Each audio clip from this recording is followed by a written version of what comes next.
Good morning dear students.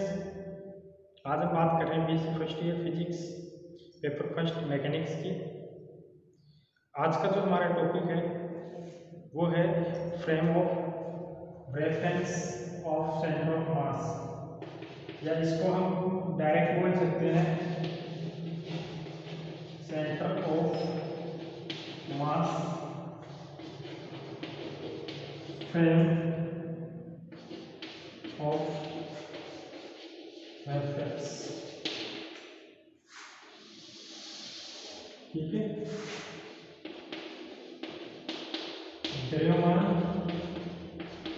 निर्देश तंत्र और फिर द्रव्यमान निर्देश तंत्र। द्रव्यमान निर्देश तंत्र क्या होता है? तो देखो, निर्देश तंत्र आप सब जानते हैं। निर्देश तंत्र किसे कहते हैं कि वह वस्तु या पिंड जिसके सापेक्ष हम अन्य वस्तु या पिंड को रिप्रेजेंट करते हैं। ठीक है ना, सॉरी, वह वस्तु या पिंड जिसके सापेक्ष हम अन्य वस्तु की स्थिति को रिप्रेजेंट करते हैं, तो वो पहले वाली जो वस्तु है उस वस्तु को हम निर्देश तंत्र कहते हैं। ठीक है, तो निर्देश तंत्र जड़त्वीय और अजड़त्वीय दो प्रकार के होते हैं। ये सारी बातें हम जानते हैं, ऑलरेडी हमने यूनिट फर्स्ट में के जो चैप्टर फर्स्ट था और चैप्टर फर्स्ट में भी जो हमने स्टार्ट की थी जब मैकेनिक्स, जहाँ से वहाँ पे जो पहला टॉपिक था वो यही था, निर्देश तंत्र किसे कहते हैं। तो वहाँ पे हमने जड़त्वीय अजड़त्वीय निर्देश तंत्रों के बारे में पढ़ा था। ठीक है, तो अब यहाँ पे हम जो बात करेंगे वो सिर्फ जड़त्वीय निर्देश तंत्रों की बात करेंगे। ठीक है, तो द्रव्यमान निर्देश तंत्र क्या होता है? तो द्रव्यमान निर्देश तंत्र के जानने से पहले आप, सॉरी, यह है द्रव्यमान केंद्र। द्रव्यमान केंद्र, सेंटर ऑफ मास, द्रव्यमान केंद्र। निर्देश तंत्र क्या होता है? तो द्रव्यमान केंद्र निर्देश तंत्र के पहले हम जानने से पहले हम बात करते हैं द्रव्यमान केंद्र की, कि कोई भी पिंड है उसका जो द्रव्यमान केंद्र ये होता है इसके सेंटर में। ठीक है ना, बीच के अंदर, कोई सेंटर में, एक सेंटर में नहीं, बीच में, ये कहीं भी हो सकता है द्रव्यमान केंद्र। ठीक है ना, ये द्रव्यमान केंद्र को जानेंगे। तो द्रव्यमान केंद्र को जानने के लिए हम ऑलरेडी सेंटर ऑफ मास के बारे में पढ़ चुके हैं कि वह बिंदु जिसके ऊपर इस संपूर्ण पिंड का द्रव्यमान केंद्रित माना जा सके उसको हम द्रव्यमान केंद्र कहते हैं। तो अब यदि इस द्रव्यमान केंद्र के साथ हम कोई फ्रेम ऑफ रेफरेंस बना दें, ठीक है ना, इस द्रव्यमान केंद्र के ऊपर या इस द्रव्यमान केंद्र से हम कोई फ्रेम ऑफ रेफरेंस जोड़ दें, कोई निर्देश तंत्र जोड़ दें, तो ये जो निर्देश तंत्र अब बना है एक्स वाई जेड, ठीक है ना, ये जो निर्देश तंत्र बना है इस निर्देश तंत्र को हम बोलते हैं द्रव्यमान केंद्र निर्देश तंत्र। बस इतनी सी कहानी है इसकी। अर्थात निकाय के द्रव्यमान केंद्र से, निकाय के द्रव्यमान केंद्र से जुड़े निर्देश तंत्र को, निर्देश तंत्र को क्या बोलते हैं? द्रव्यमान केंद्र निर्देश तंत्र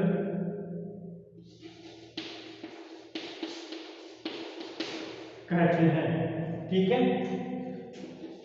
जो द्रव्यमान से जुड़ा हुआ निर्देश तंत्र है, अर्थात जो पिंड के सेंटर ऑफ मास पर जो निर्देश तंत्र है उस निर्देश तंत्र को हम क्या बोलते हैं?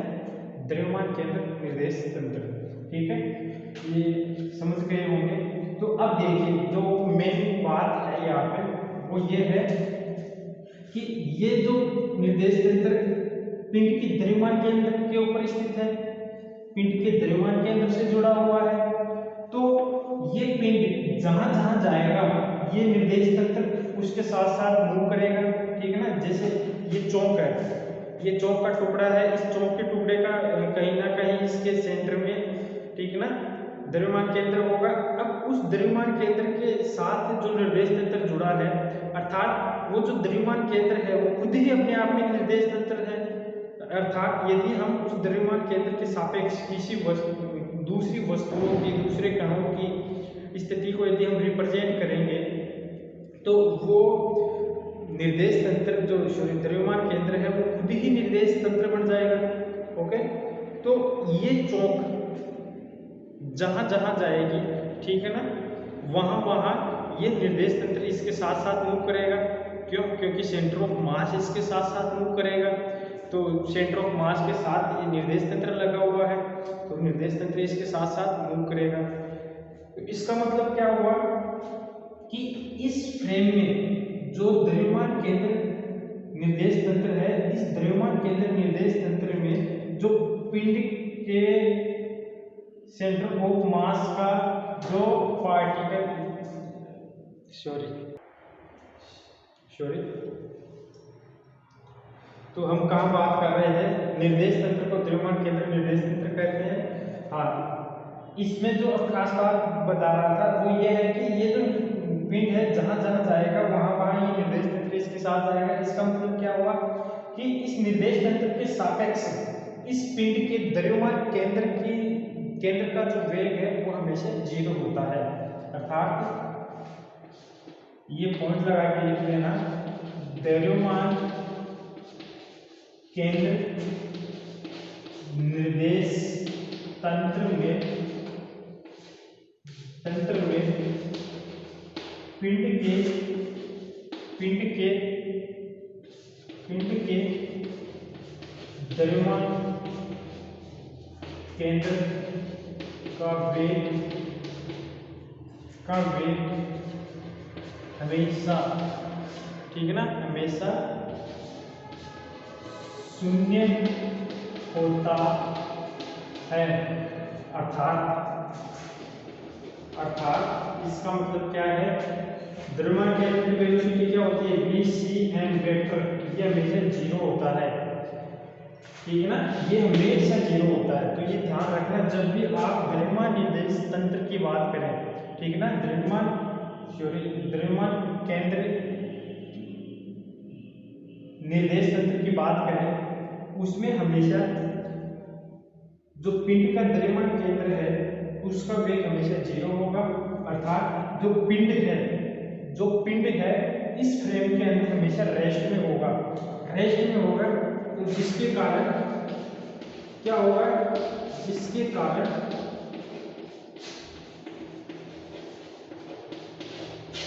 संपूर्ण निकाय का कुल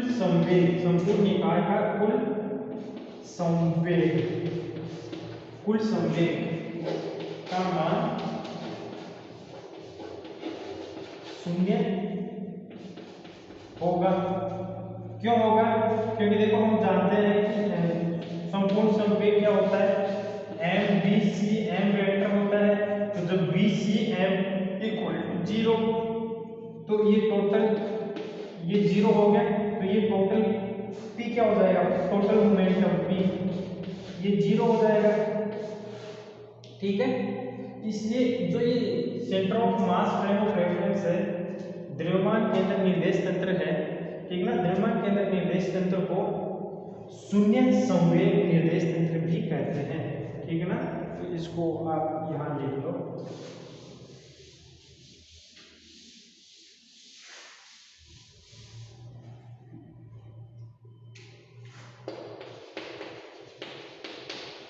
ठीक है, द्रव्यमान इसके कारण P इक्वल टू 0 ये लिखना चाहूंगा, यहाँ पे लिख लेना P वेक्टर इक्वल टू 0 के कारण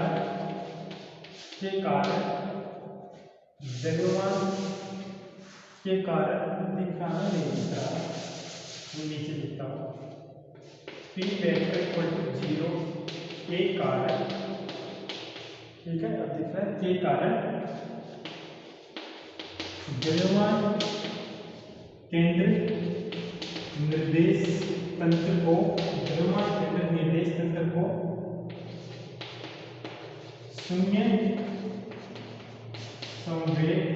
संवेग निर्देश तंत्र भी कहते हैं। ठीक है ना, शून्य संवेग निर्देश तंत्र भी कहते हैं। ठीक है, तो ये जो संवेग है, सबसे बड़ी जो बात ध्यान रखने वाली ये है कि ये जो संवेग है ये कंप्लीट इस पूरे पिंड का संवेग है। ठीक है ना, ये जीरो है। यदि हम पर्टिकुलर किसी पार्टिकल की बात करें किसी निकाय के अंदर, ठीक है, पर्टिकुलर किसी पार्टिकल की बात करें जैसे P1 P2 P4, तो ये संवेग का जीरो होना कोई जरूरी नहीं है। ठीक है ना, ये संवेग जीरो हो भी सकते हैं, नहीं भी हो सकते, लेकिन संपूर्ण पिंड का जो कुल संवेग है, ठीक है ना, वो जीरो होगा, ये जीरो होगा। इस बात को आप ध्यान रखना। ओके, तो ये द्रव्यमान केंद्र निर्देश तंत्र की कहानी थी। और ये जो द्रव्यमान केंद्र निर्देश तंत्र है ये किसी अन्य निर्देश तंत्र के सापेक्ष किस वेग से मूव करता है, VCM वेक्टर से। ठीक है ना, द्रव्यमान केंद्र निर्देश तंत्र, इसको आप ऐसे लिख लीजिएगा, प्रयोगशाला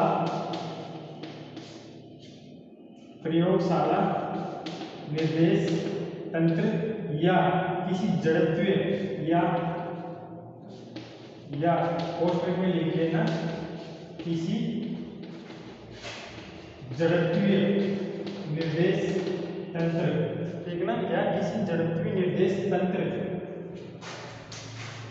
के तंत्र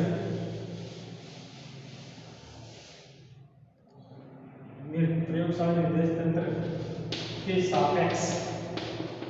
सापेक्ष VCM वेक्टर वेग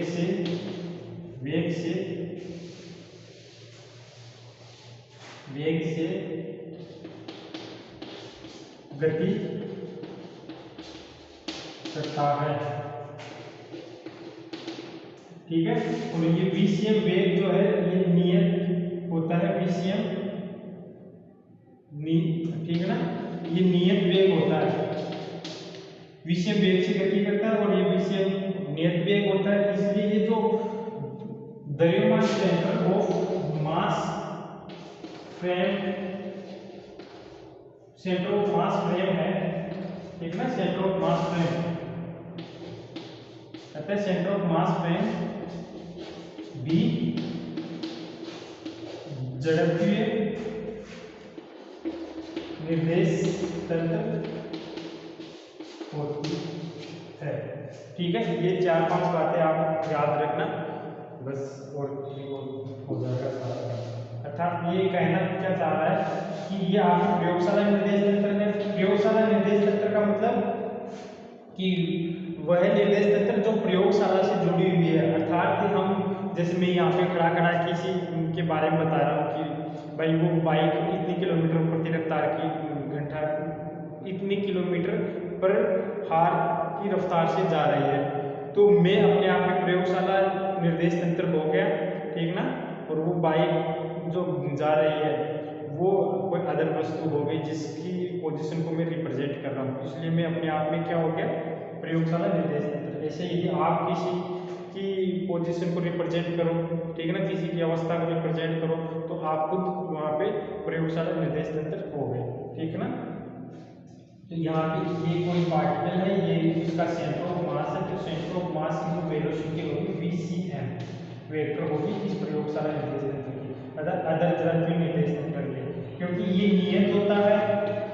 ठीक है ना, कांस्टेंट, यदि हम मान लें कांस्टेंट वेलोसिटी है, तो ये जो सेंटर ऑफ मास फ्रेम है, यहाँ वाली ये जो फ्रेम है, नई फ्रेम जो हम मान रहे हैं, सेंटर ऑफ मास के ऊपर जो फ्रेम मान रहे हैं, ये फ्रेम कौन सी का, ये भी जड़त्वीय फ्रेम होगी। ठीक ना, जड़त्वीय निर्देश तंत्र होगा।